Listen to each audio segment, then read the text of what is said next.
ஒரு பச்சைப்பயிறு கூட்டு தான் லஞ்ச் பாக்ஸுக்காண்டி சாதத்தில் பிசைஞ்சு சாப்பிட்ற மாதிரி ஒரு ரெசிபி பண்ணியிருக்கேன், பார்க்கலாம் வாங்க. அது ரொம்ப ஈஸி தாங்க, ரொம்ப சிம்பிளான மெத்தடில் பண்ணிடலாம். அதுக்கு நம்ம ஒரு குக்கரில் நல்லெண்ணெய் விட்டுக்கலாம்.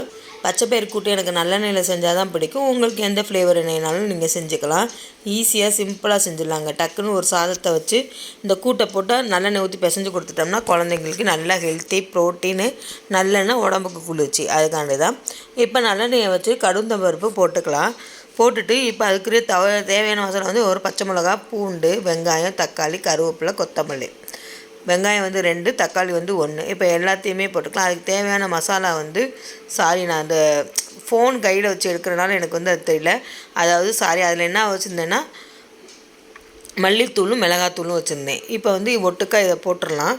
போட்டுட்டு நல்லா வதக்கி விட்டுக்கலாம். பூண்டு எதுக்கு போடுறேன்னா, அந்த பச்சை பயிரில் எந்த பயிராக இருந்தாலும் வாய்வாக இருக்கும். அதனால அதுக்காண்டி நான் அந்த பூண்டை போட்டுக்கிறேன்.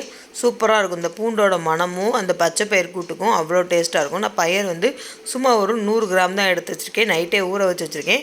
டிஃபன் பாக்ஸ்காண்டி தான், அதை வந்து போட்டுக்கலாம். பாப்பாவோட லஞ்ச் பாக்ஸ்காண்டி போட்டுக்கலாம்.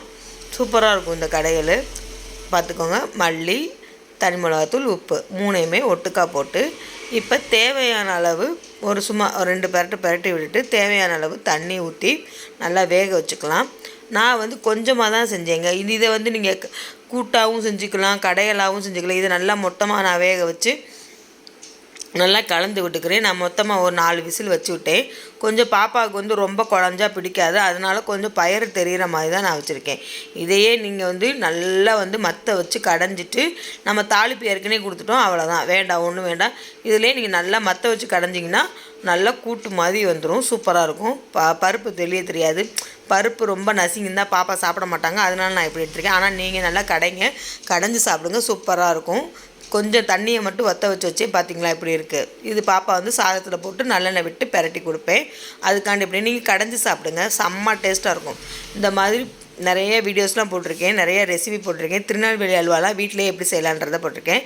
இந்த மாதிரி நிறையா வீடியோ போட்டிருக்கேன், பாருங்கள். லைக் பண்ணி, ஷேர் பண்ணி, கமெண்ட் பண்ணி, சப்ஸ்கிரைப் பண்ணுங்கள். ப்ளீஸ் சப்ஸ்கிரைப் பண்ணுங்கள். தேங்க்யூ. பாய்.